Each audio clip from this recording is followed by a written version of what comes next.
quiero que vayamos a Génesis 37.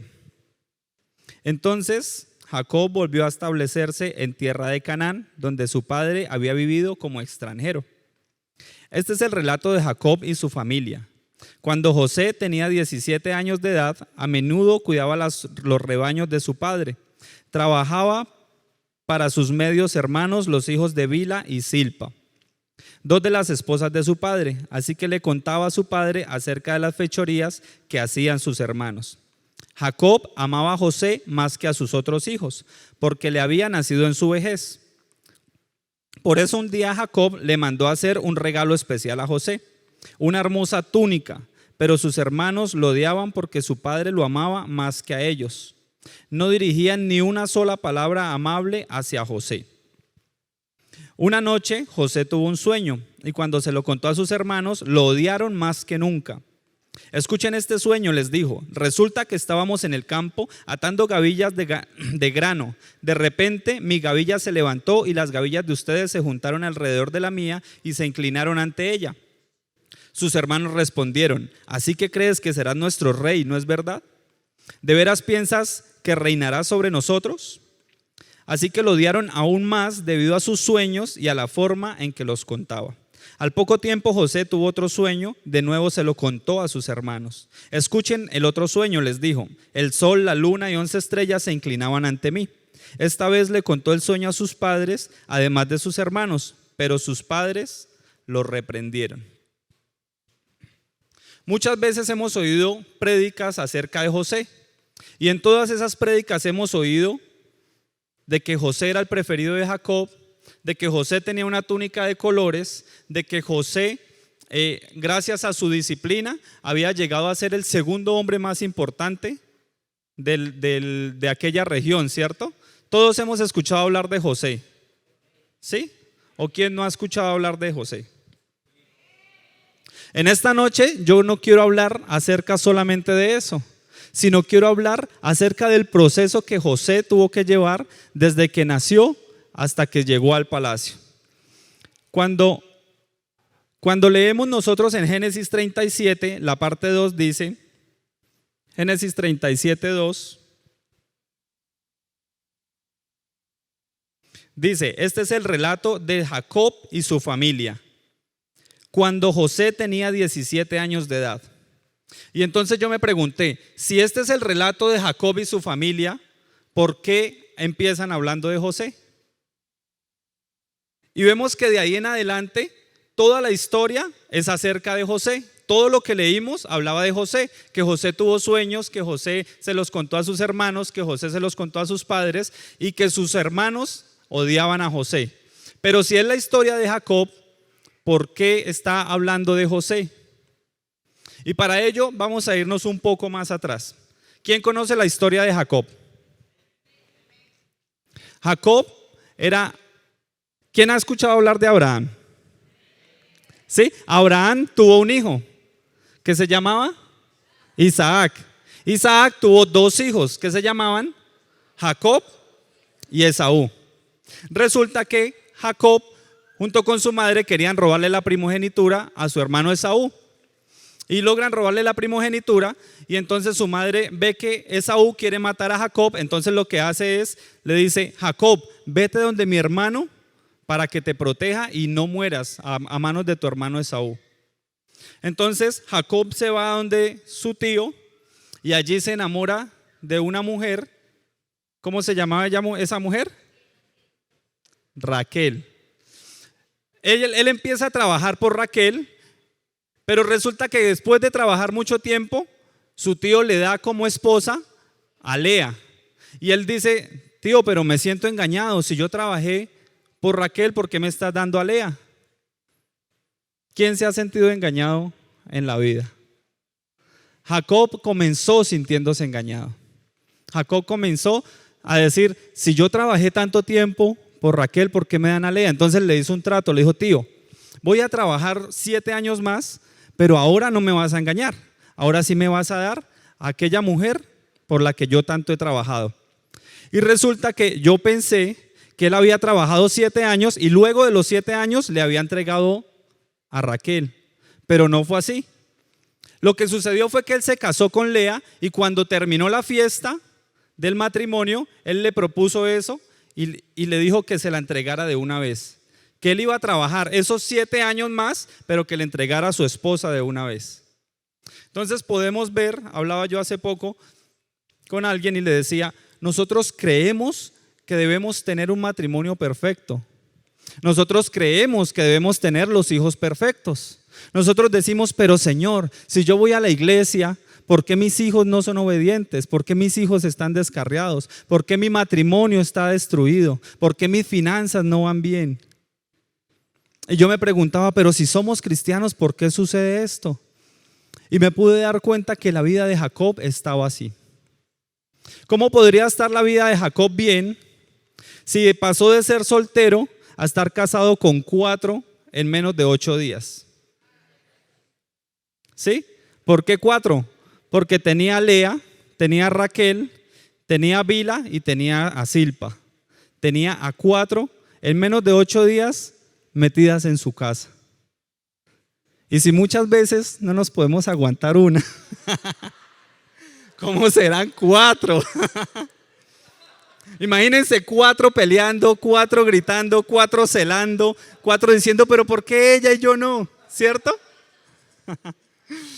Entonces me pude dar cuenta que en el cristianismo la vida no es perfecta, que en el cristianismo no es un sueño de que me convierto a Cristo y se acabaron todos los problemas mágicamente. Entonces yo pensé, hago la oración de fe y cuando diga que Jesús es mi Salvador, todos mis problemas van a desaparecer. ¿Quién pensó eso? Yo creo que todos, ¿cierto? Pero no fue así. No sucedió así. Entonces, volviendo a la historia de José, voy a hablar acerca del proceso que vivió José. Porque ya vemos de dónde salió José, ¿cierto? Ya vemos la casa de dónde salió. Su padre engañó a su hermano. Y más adelante vemos que el que engañó, ahora es engañado. El que engañó a Esaú, ahora es engañado por su tío. La madre de Jacob tenía preferencia a Jacob y no a Esaú. Por eso quiso robarle la primogenitura. Y más adelante en este versículo acabamos de ver que Jacob comete el mismo error y tiene preferencias con José.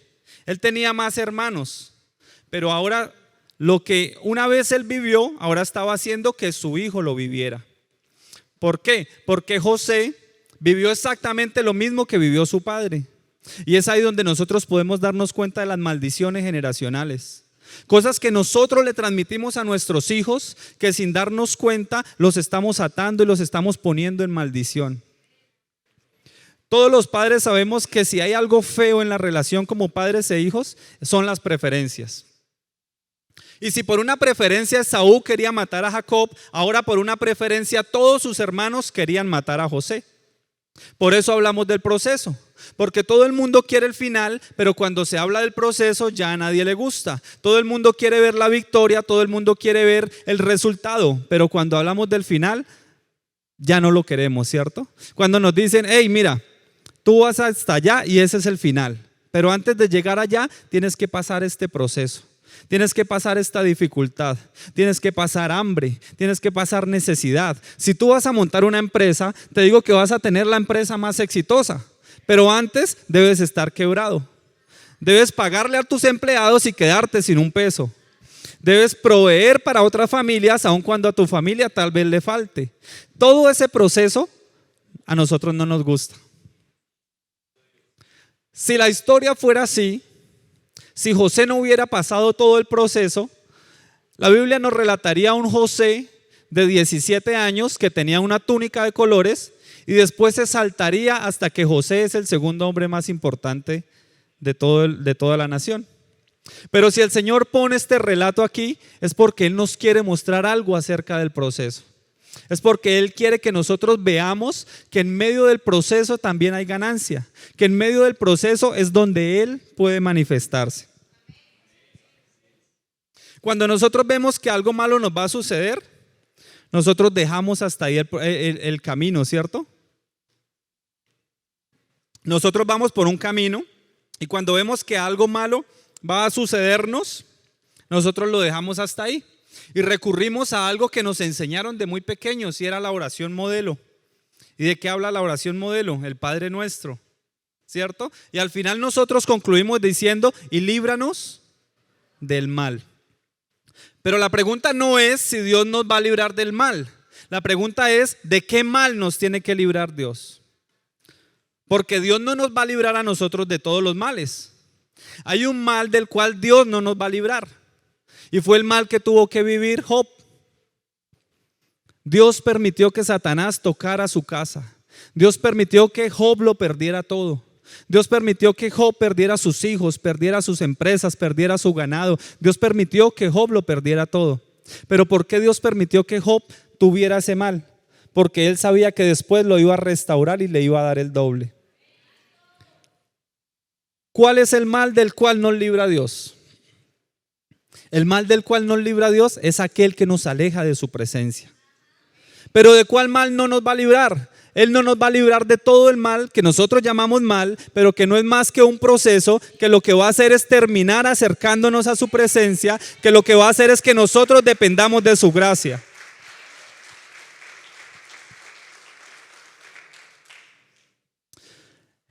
Jesús también pasó por ese mal.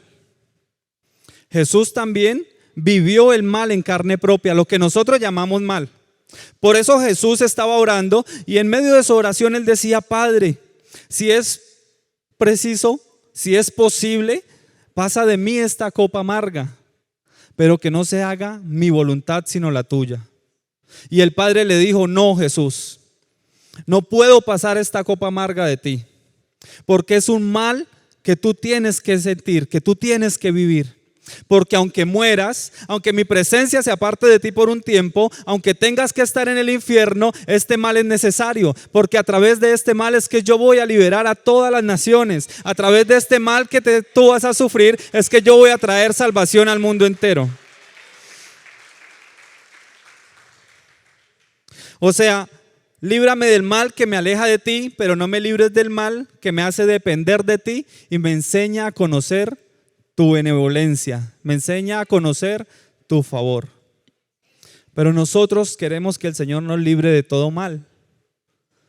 Y ahí sí nos acordamos de aquella oración modelo. Pero el Señor no nos va a librar de todo mal, solo nos va a librar del mal que nos aleja de Él.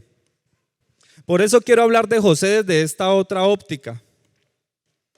Y pensando en eso pude entender un poco por qué Jacob amaba a José, pensando en todo esto. Y me di cuenta que había una conexión emocional entre José y Jacob. Había una conexión que Jacob no tenía con sus otros hijos. ¿Y cuál era esa conexión? Que José estaba viviendo todo lo que Jacob ya había vivido. José estaba repitiendo el patrón que su papá ya había repetido. Primero, Jacob, su hermano lo quería matar por haberlo robado. A José sus hermanos lo querían matar por la preferencia de su padre. Segundo, Jacob en medio de sus imperfecciones era un hombre espiritual. Jacob veía ángeles. Jacob vio cómo el cielo se abrió y una escalera descendió y ángeles subían y bajaban.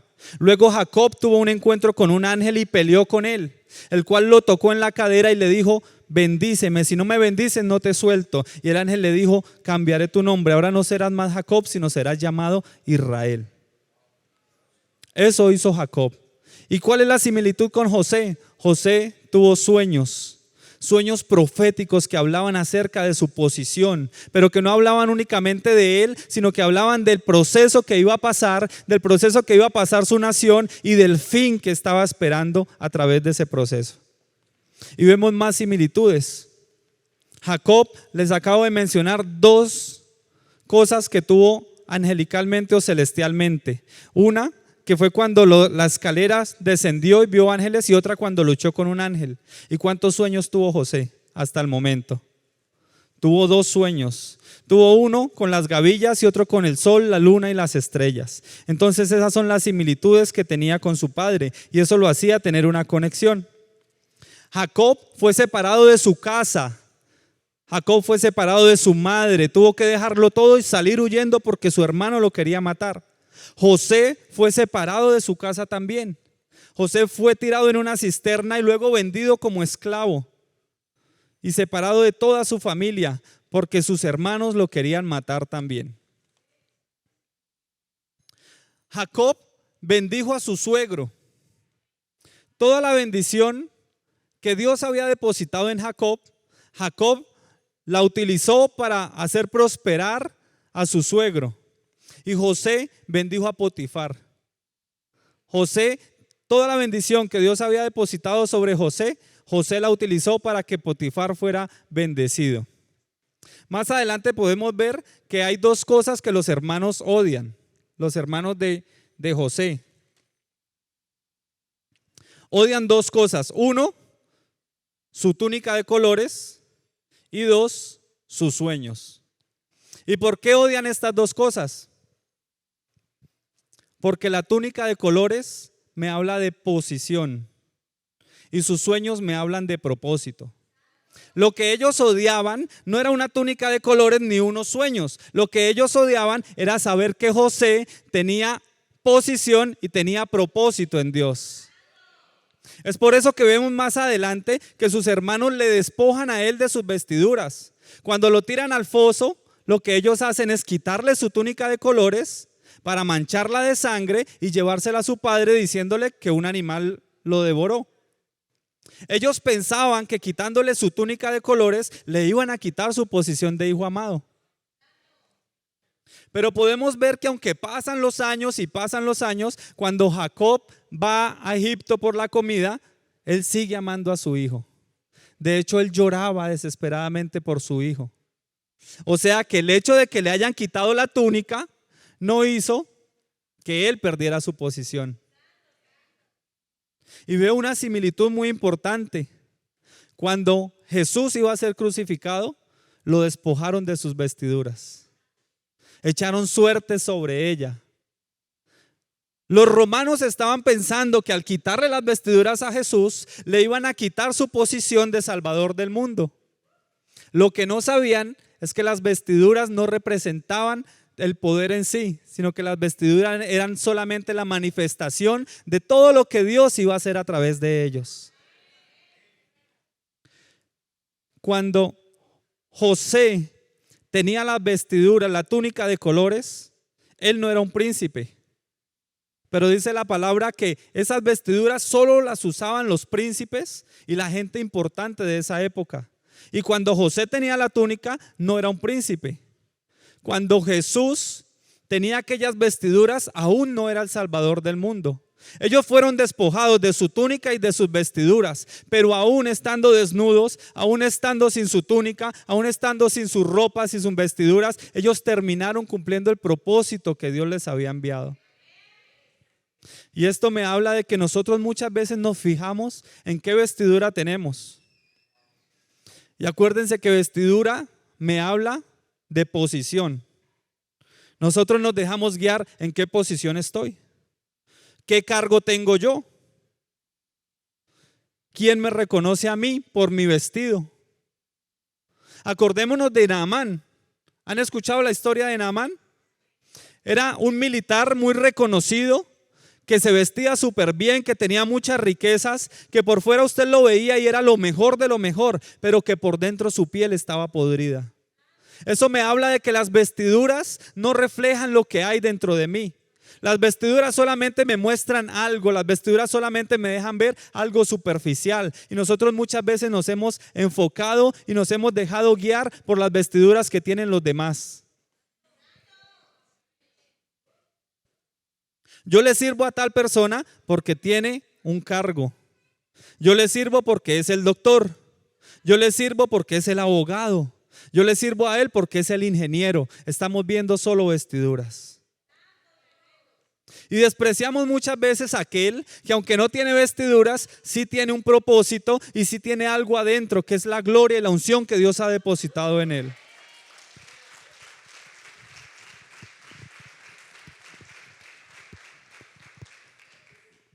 Y yo me pregunto, ¿cuántas veces tú has sido rechazado por no tener vestiduras elegantes?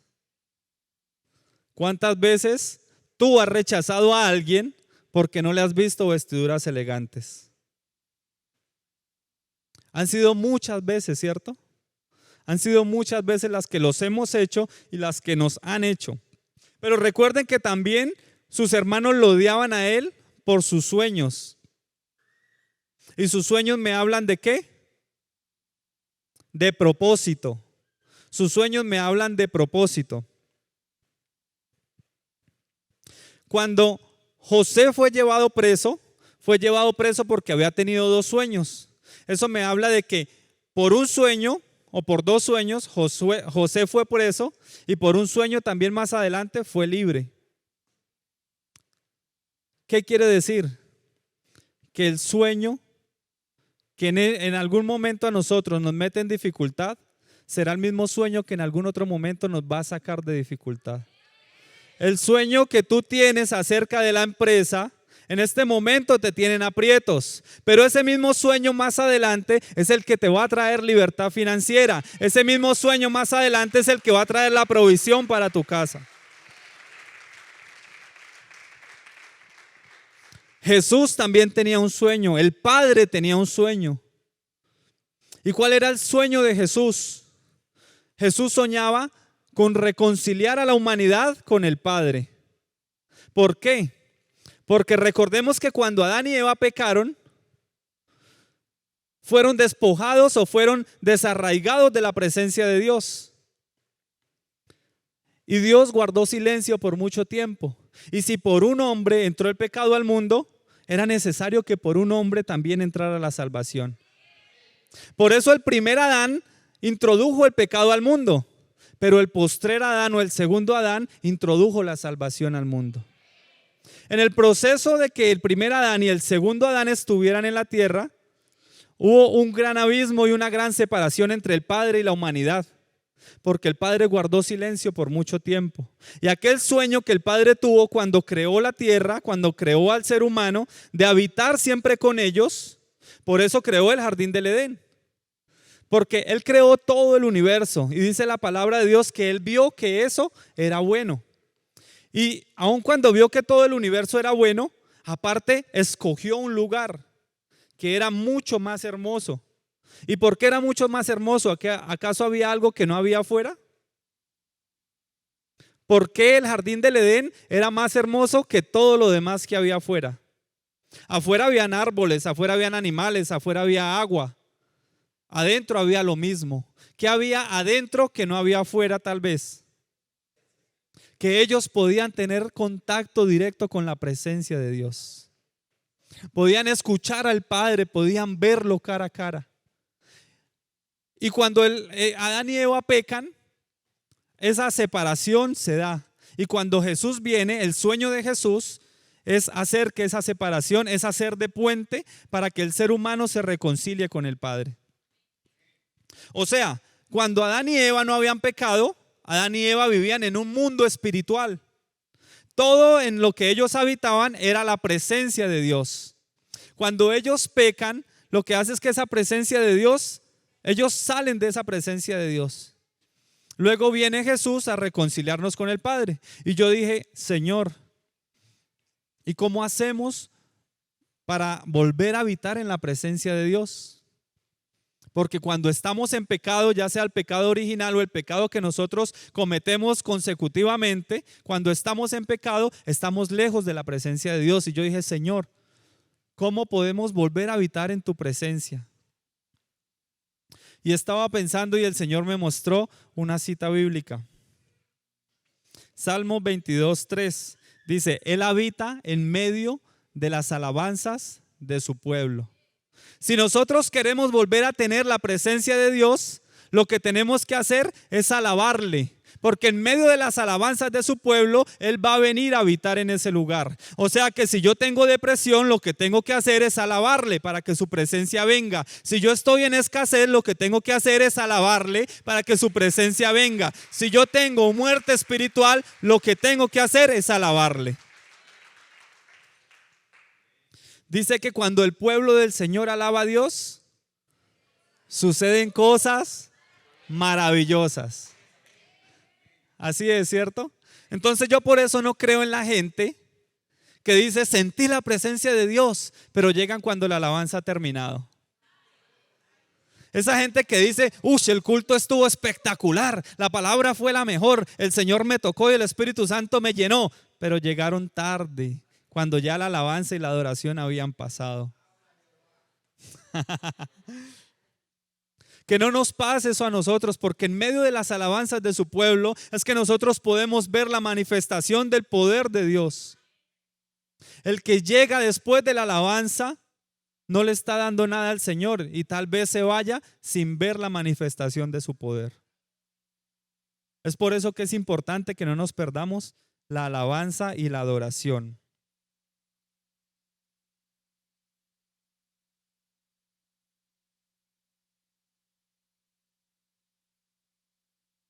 Yo no sé en esta noche qué estemos pasando cada uno de nosotros. Yo no sé qué sueños hayamos perdido. Yo no sé si un hermano nos ha vendido, si nos han traicionado, si nos han engañado, si hemos estado presos. Tal vez usted diga, no, pero yo nunca he ido a la cárcel, pero podemos estar presos del dolor, podemos estar presos del odio, podemos estar presos de la desesperación. No importa en qué lugar nos encontremos en esta noche.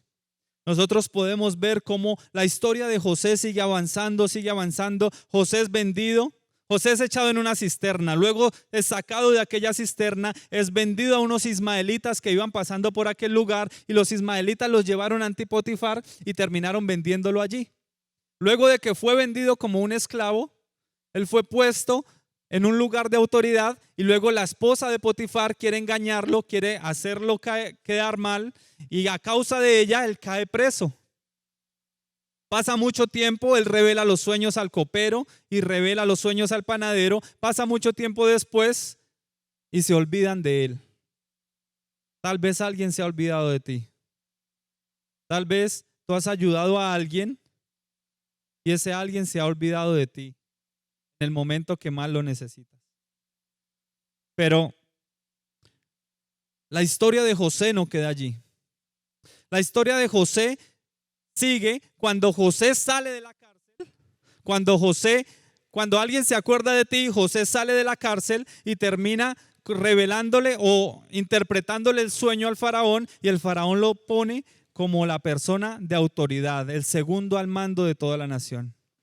Eso me quiere decir que aunque su comienzo fue en medio del engaño de su padre, que aunque su padre era Jacob, que quiere decir engañador, traicionero, de allí salió José y vivió todo el proceso para llegar hasta el palacio.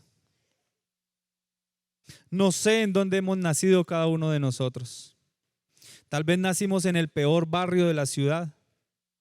Tal vez nacimos en una casa humilde, sencilla, sin recursos.